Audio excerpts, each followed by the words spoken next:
What year were you born? January 14th, 1962. What is your gender? Female. How do you classify your race? Black. What are your greatest health needs in your present stage of life? Um, I would say to just be healthy as I age, being able to keep a solid mind, to be physically fit as I grow old gracefully, learning to eat properly, um, and to not be struggling with any type of sickness or disease. What are your greatest health fears connected with aging? Just I guess the things about you think about when you get old, you lose your mobility or you lose your mind. You might get Alzheimer's. But I think for me personally, as a Christian, I my faith is very strong, and I take that very seriously. And I realize that just because it come against other people doesn't mean it have to come against me. So I try to really keep my faith out there. What are your greatest joys at this age in your life? That I'm happy.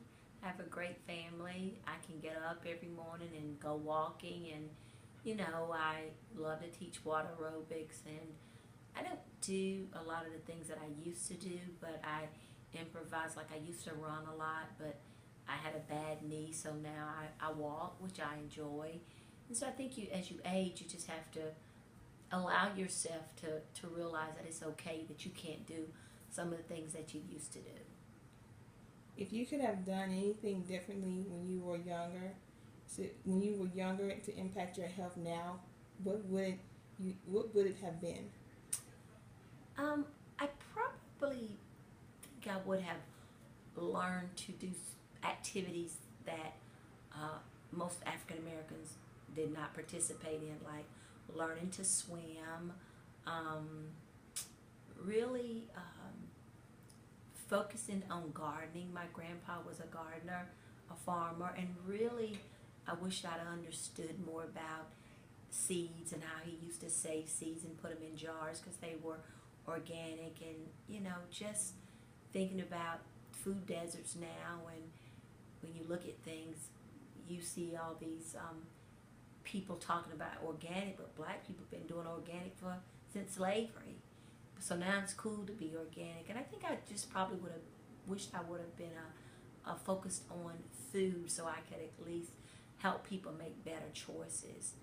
And even now, I think about some things that I would like to do as I'm aging, like I really want to teach yoga to older adults, especially yoga around health and healing, and incorporate that with scripture and just the power of the Lord. So, If there's anything that you would want to change about yourself that could impact your health in your future, what would it be?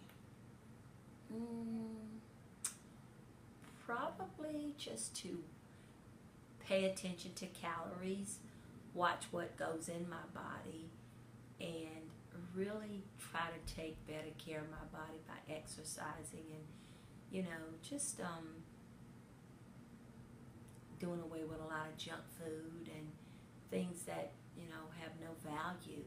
Like I drink a lot of water now, and I gave up coffee because I used to have a lot of cream, and so I'm making small changes because my always goal was to live at least 91 because my grandpa was 91. Mm-hmm. Describe any problems you experience getting health care and health insurance. I don't have any problems because I do work, and working at Smith, we do have a decent. It's not the best, but I think it's okay. I don't have any problems. I pay my copay, but I will say that poor people are going to have a hard time with health care because they may not have the copay to pay, and preferably the Obama health care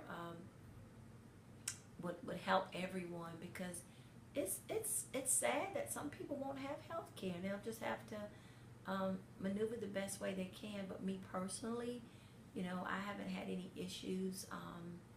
There are days that I have to put out more money than I wish I didn't have to, but thankful to the Lord that we have funds that I can afford to pay for my health, and so for that I'm very grateful. In what ways are you able to contribute to healthy lifestyles in your community? Well, working at Smith, I used to teach water aerobics, and I think people really enjoy that because I'm very passionate about people and really want people, particularly African Americans, to live a long and healthy life. And you know, I think I look at people and I see how overweight they are, and I want to tell them that it's not too late to change, but you change unless you change. And so I think people really want to have to make a sacrifice, and giving up food and a lot of things that they enjoy is very challenging. So you know, I really want to be able to help people to lose weight, and it's not necessarily the weight, but to create a healthier lifestyle by just walking and wearing the proper shoes. And you know, you spend money on nails and hair, but you don't want to spend $60, $70, $80 on a decent pair of walking shoes. So helping people to make better choices that's going to impact them in the long run. And how has affordable health care affected your health care? It hadn't really affected mine because I still have the same doctors. So, you know, I think if I was not working and didn't have insurance, it probably would help me tremendously. Okay. Thank you. You're more than welcome.